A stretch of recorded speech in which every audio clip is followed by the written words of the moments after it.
she still follows. I can say that this probably began when I was about 7 years old. For as long as I can remember, there was this girl who looked about 12 years old that would always appear to me in my childhood home. My family moved into this house a little before my 7th birthday, and that's when I first recall seeing her. This girl was very thin and lanky. She had short, choppy hair as if someone had butchered it and was dirty looking.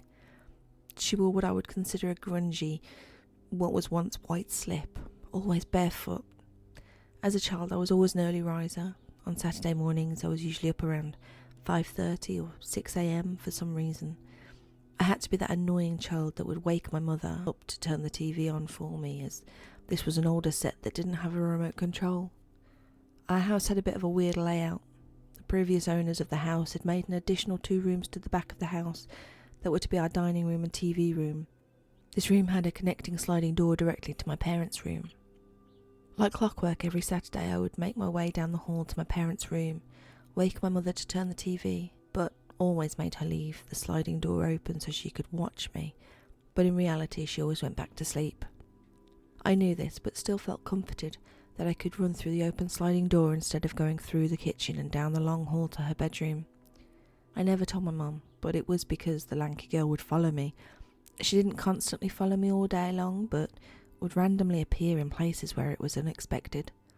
The first time I saw her, I had gone to the restroom early in the morning and was making my way back to the TV room when I saw her out of the corner of my eye. She was sitting crouched in between the stove in the kitchen and the wall to the TV room. This was maybe a 2-foot wide space. She didn't say anything to me, but stared at me wide-eyed. When I turned to look at her, she disappeared into thin air before my eyes. Me, being the small child I was, turned and ran into my parents' room and jumped into bed with them. I didn't mutter a word to either one of them.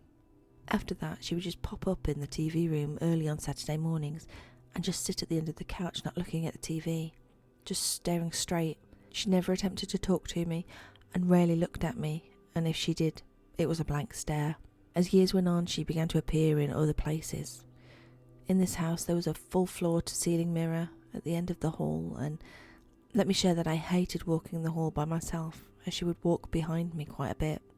Just typing it gives me goosebumps. I never really looked up, but learned to count the steps to the bedrooms.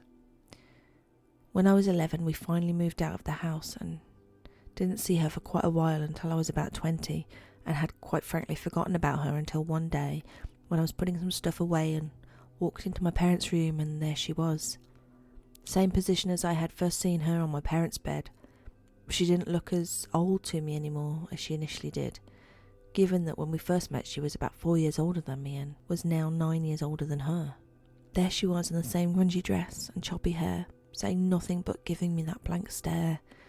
I have to admit that when I opened the bedroom door and saw her there, I noped the fuck out of that one. She'd been gone for so many years, and why was she back and how had she found me? Never spoke to her or asked her what she wanted, just said nope and walked back out of that room. It's been 12 years since I've last seen her, not sure if she is yet to find me again. I think after all the other experiences I've had, if she appears again, I will try to communicate, especially after so many years.